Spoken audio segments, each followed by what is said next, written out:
اسلام آباد high court میں ججوں کے تبادلے پر وکلا کی ہڑتال، تقریباً 80% سے زائد کیسز میں وکلا پیش نہ ہوئے۔ کامران مرتضیٰ کہتے ہیں ملک اور دستور کی تباہی ہو رہی ہے، جو کچھ کیا گیا یہ ملک کے مفاد میں نہیں۔ سابق ایڈوکیٹ جنرل جہانگیر جدون نے کہا ججوں کا ٹرانسفر غیر آئینی کام تو نہیں، لیکن اس وقت یہ بدنیتی پر مبنی ہے۔ تباہی ہو رہی ہے، ملک کے دستور کی تباہی ہو رہی ہے۔ جب 26 امینڈمنٹ آئی تھی اس میں آرٹیکل 200 کو امینڈ کرنے کی کوشش کی گئی تھی، اور اس میں یہ جو سٹنگ جج تھے اسلام آباد ہائی کورٹ کے، ان کو ٹرانسفر کرنے کی، مختلف ہائی کورٹ کو ٹرانسفر کرنے کی اسکیم تھی، اس کو ہم نے ریزسٹ کیا تھا اور اس کو ناکام بنایا تھا۔ اب اس کی ناکامی کے بعد جو ہے نا وہ ایک لوپ ہول تھا، ایک گیپ تھا کانسٹیٹیوشن میں، اس کا بینیفٹ لے کے آج یہ حرکت کر دی گئی ہے۔ تو جو کچھ کیا گیا ہے یہ ملک کے مفاد میں نہیں ہے، یہ دستور کے خلاف ہے اور غلط ہے۔ یہ نہیں ہے کہ ایک غیر آئینی ٹرانسفر، لیکن آئین میں جو ٹرانسفر ہے اس کی ریزن کیا ہے؟ ابھی اس وقت ٹرانسفر کرنے کی یہی ریزن ہے کہ اسلام آباد ہائی کورٹ کو کیپچر کیا جائے، تو اس طرح تو جوڈیشری کی انڈیپینڈنس جو ہے وہ ختم ہو جائے گی۔ لاء منسٹری نے جو لیٹر جاری کیا ججز کی ٹرانسفر کے حوالے سے، اس کے اندر بھی فلا ہے۔ 18th امینڈمنٹ کے بعد جو بھی صدر ایکٹ کرے گا وہ آن دی ایڈوائس آف پرائم منسٹر کرے گا، لیکن اس میں پرائم منسٹر نے ایڈوائس ہی نہیں دی۔ دہشت و شر کی فضا پھیلانے والے عناصر بلوچستان کی ترقی کے دشمن ہیں۔ قوم کو 78 سال میں اتحاد کی اتنی ضرورت نہیں پڑی جتنی آج ہے۔ وزیر اعظم شہباز شریف نے امن و امان سے متعلق اجلاس میں گفتگو میں کہا پاکستان میں دہشت گردی کی لہر دوبارہ آئی ہے، وقت آ گیا ہے سب مل کر اس کے خاتمے میں کردار ادا کریں، سیاست بھی ہوتی رہے گی۔ وزیر اعظم نے قلات کے زخمیوں سے بھی ملاقات کی ہے۔ دوبارہ ایک لہر آئی ہے دہشت گردی کی، بعض غلطیوں کی بنا پر ہمارے بہادر نوجوان خون دے کر ان غلطیوں کا ازالہ کر رہے ہیں۔ زخمی انتہائی حوصلے میں تھے اور انہوں نے کہا کہ وزیر اعظم اگر ہمیں اپنی جان کا نذرانہ بھی پیش کرنا پڑتا تو یہ کوئی بڑی قیمت نہیں تھی۔ 78 سال میں قوم کو جتنی آج اتحاد اور اتفاق کی جتنی ضرورت آج تھی شاید پہلے کبھی نہیں تھی۔ ہماری فوج پاکستان کے افسروں، جوانوں اور سپہ سالار کی لیڈرشپ میں پاکستان اور بلوچستان اور کے پی کے امن کا گہوارہ بنیں گے۔ تفرقے کا وقت نہیں ہے، یہ سیاست کا وقت نہیں ہے۔ قوم کے اوپر جو ایک بڑا چیلنج ہے اس کا مقابلہ کر لیں، ملک میں امن قائم کر لیں تو پھر سیاست بھی ہوگی، سیاسی میدان سجیں گے۔ ایک جیسی ایف آئی آر میں کچھ لوگوں کی کسٹڈی فوج کو دے دی گئی۔ 103 افراد کو ملٹری ٹرائل کے لیے کیسے لے جایا گیا وجوہات سامنے نہیں آئی۔ سیویلین کی ملٹری ٹرائل کیس میں سلمان اکرم راجہ کے دلائل، کہا بھارت میں کسی واقعے میں فوجی اور سیویلین دونوں ملوث ہوں تو ٹرائل سیویلین عدالت میں چلتا ہے۔ خواجہ حارث نے ایف بی علی کیس کے فیصلے کی غلط تشریح کی۔ جسٹس امین الدین نے ریمارکس دیے آپ جو دلائل دے رہے ہیں وہ معاملہ ہمارے سامنے ہے ہی نہیں۔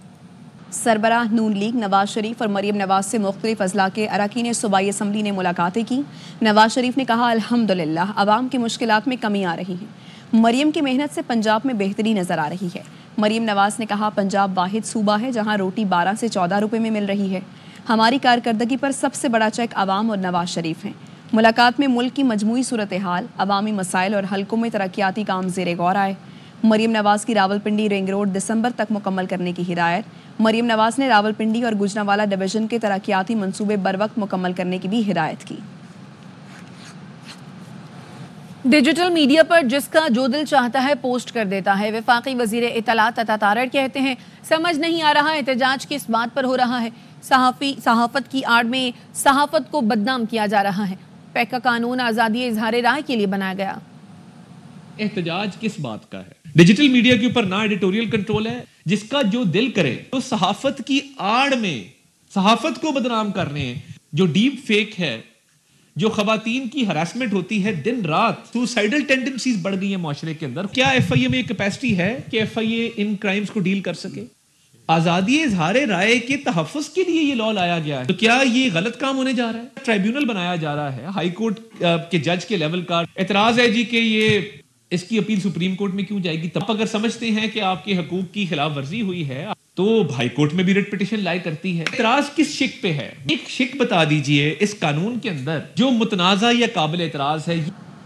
اپوزیشن لیڈر قومی اسمبلی عمر ایوب کا کہنا ہے 8 فروری کو سوابی کے مقام پر پی ٹی آئی یوم سیاہ منائے گی۔ مذاکرات کے لیے حکومت کے ہاتھ میں کچھ نہیں، بلوچستان کے حالات خراب ہیں۔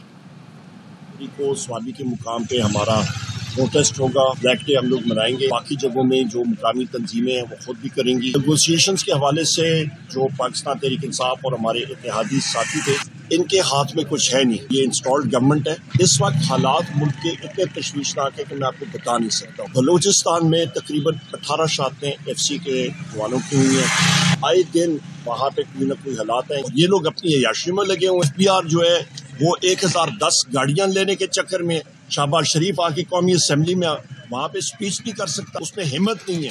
یہ سب کے سب ڈرپوک لوگ ہیں. خود بذات خود ہم لوگ 0 لائن پاک افغان بارڈر چمن پہ وہاں پہ ہم نے جا کے جلسے کی. ہم نے پشین میں کی ہیں. میرا کھلا چیلنج ہے. میں اکیلا جاتا ہوں، میں اکیلا جاؤں گا بلوچستان میں. میرے ساتھ یہ کوئی بھی وزیر اکیلا آ جائے، میں دیکھتا ہوں کیسے آتے ہیں. عام انتخابات میں PTI کے 35 کے قریب ارکان اسمبلی نے حلف نامہ دے کر کامیابی کا نوٹیفیکیشن لیا. رہنما تحریک انصاف شوکت یوسفزئی کہتے ہیں 11 بجے تک میں بھی جیت رہا تھا. مجھے حلف نامہ دینے کا کہا گیا، میں نے انکار کیا. چین، کینیڈا اور میکسیکو پر کل نیا ٹیرف عائد ہو جائے گا. امریکی صدر ڈونلڈ ٹرمپ کا کہنا ہے جلدی یورپی یونین پر بھی ٹیکس عائد کیا جائے گا. BBC کے سوال پر انہوں نے برطانیہ پر بھی ٹیرف لگانے کا اشارہ دیا. صدر ٹرمپ کا کہنا تھا اگر کینیڈا نے جوابی کارروائی کی تو محصولات میں مزید اضافہ کریں گے. سوشل میڈیا پر ٹیرف پالیسی پر ٹرمپ نے لکھا، کینیڈا اگر ہماری 51ویں ریاست بن جائے تو کوئی ٹیرف نہیں ہوگا. کینیڈا کی کسی چیز کی ضرورت نہیں، ہر چیز امریکہ میں تیار کی جائے گی. ٹیرف میں اضافے سے تو تکلیف ہوگی لیکن نتائج شاندار ہوں گے. یہ امریکہ کا سنہری دور ہوگا. امریکہ کو پھر سے عظیم بنائیں گے. کینیڈا، میکسیکو اور چین تینوں مل کر امریکی برتری ختم کرنے کی کوشش کر رہے تھے. امریکہ دوسرے ممالک کو رعایت دے کر کھربوں ڈالر ضائع نہیں کرے گا. چین، میکسیکو اور کینیڈا کے بعد جاپان نے بھی امریکی ٹیرف پر تحفظات کا اظہار کیا ہے. جاپان کے وزیر خارجہ نے امریکہ کی نئی ٹیرف پالیسی پر کہا، امریکی اقدام سے پوری دنیا کی معیشت متاثر ہو سکتی ہے. جاپان کو امریکی پالیسیوں اور ان کے اثرات کو پرکھنے کی ضرورت ہے. صدر ٹرمپ کے اقدامات نہ صرف عالمی منڈیوں بلکہ جاپانی برآمدات پر بھی اثر انداز ہو سکتے ہیں. امریکہ میں ترجمان چینی سفارت خانے کا کہنا ہے امریکی اقدام دنیا کے لیے خسارے کا سودا ہے. تجارت اور محصولات کی جنگ میں فتح کسی کی نہیں ہوتی. چین اس اقدام کا جواب دے گا. کینیڈین وزیر اعظم جسٹن ٹروڈو کا کہنا ہے وقت آ گیا ہے کینیڈا میں تیار مصنوعات کا انتخاب کیا جائے. ٹیلی فونی گفتگو میں ٹروڈو اور میکسیکن ہم منصب نے مشترکہ مفادات پر کام کرنے پر اتفاق کیا. سابق ٹیسٹ کرکٹرز کی قومی ٹیم سلیکشن پر تنقید. 15 رکنی اسکواڈ میں ایک اسپیشلسٹ اوپنر اور ایک ہی اسپنر شامل. چیمپئنز ٹرافی میں فائنل 11 کے لیے ٹرائی سیریز اہم ہوگی. شائقین کا انتظار ختم. چیمپئنز ٹرافی میں پاک بھارت میچ کے ٹکٹوں کی فروخت آج سے شروع ہوگی. سیمی فائنل سمیت UAE میں ہونے والے تمام میچز کے ٹکٹ آن لائن دستیاب ہوں گے. فروخت پاکستانی وقت کے مطابق 5 بجے شروع ہوگی. UAE میں چیمپئنز ٹرافی کے 4 میچ شیڈیول ہیں.